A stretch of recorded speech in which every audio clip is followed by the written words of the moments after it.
This is Tartu, Estonia's second city. It's normally a fairly quiet place, nestled not far from the Russian border. But this year, a special tournament has come to town. Every second summer, the three nations of Latvia, Lithuania and Estonia stage the Baltic Cup. And this year, Tartu gets to host the competition. The tournament may have only local significance, but Estonian legend and current goalkeeping coach Mark Poom is fully aware how important it is to beat the neighbours. The Baltic Cup has got great history, and before the Second World War, the Baltic Cup was probably the most important tournament for the Baltic states, Estonia, Latvia, Lithuania, and it was very popular, a lot of spectators.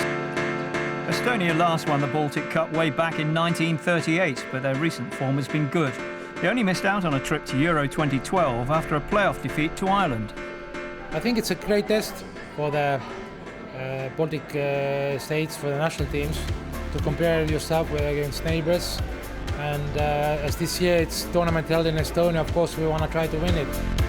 Meanwhile, Latvia were without inspirational captain Kaspars Gorks, rested after a tough season in England with Reading. I think historically, all the first countries you look at, even after qualifier games, how did Estonia do, how did Lithuania do? So the rivalry is definitely there, and the Baltic Cup is the one place where you can actually see which team is the best at the moment.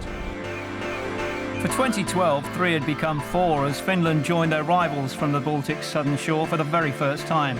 They were looking to the likes of foreign-based players such as Schalke's Teemu Pukki to spur them to success. The Finns' opening game was against the hosts on a wet evening at the Tammii Stadium, and both were buoyed by the news that holders Lithuania had slumped to a 5-0 defeat to Latvia in the other semi. But any home advantage was to no avail as Finland went into an early lead. Ayasi Kuchi after 10 minutes. 12 minutes later, Kuchi added his and Finland's second. Estonia found a way back into the match when Andres Oper scored.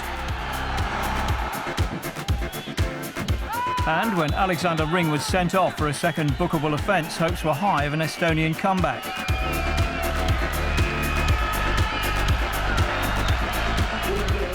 But despite all the second half dominance, the Finns held on to advance to the final. First half, I thought we totally and utterly dominated the game by keeping the ball and passing it well and using the width and creating chances from there. And you know, it worked, you know, exactly according to the plan. The final itself was played in nearby Boru, and only 30 or so hardy Latvians made the trip over the border. For their team, the chance to lift the trophy for the first time since 2008 was incentive enough. The Finns made the breakthrough early in the second half. Toni Kolomainen the scorer.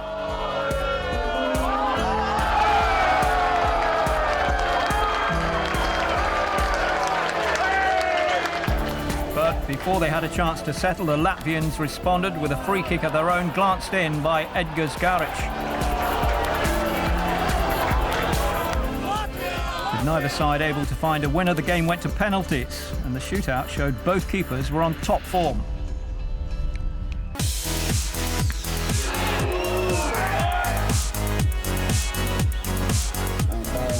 The crucial miss by Kolomainen left Vladislavs Kozlovs the opportunity to win the cup for Latvia.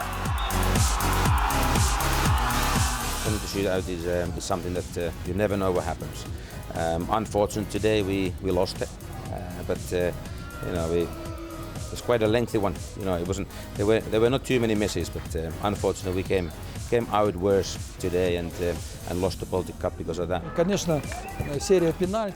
course, that penalty shootout means a lot of nerves for the coaches and management of the national team, but I'm sure it was fun for the fans. There were lots of positive emotions. I'm very happy with the performance of our team. Everybody was good. A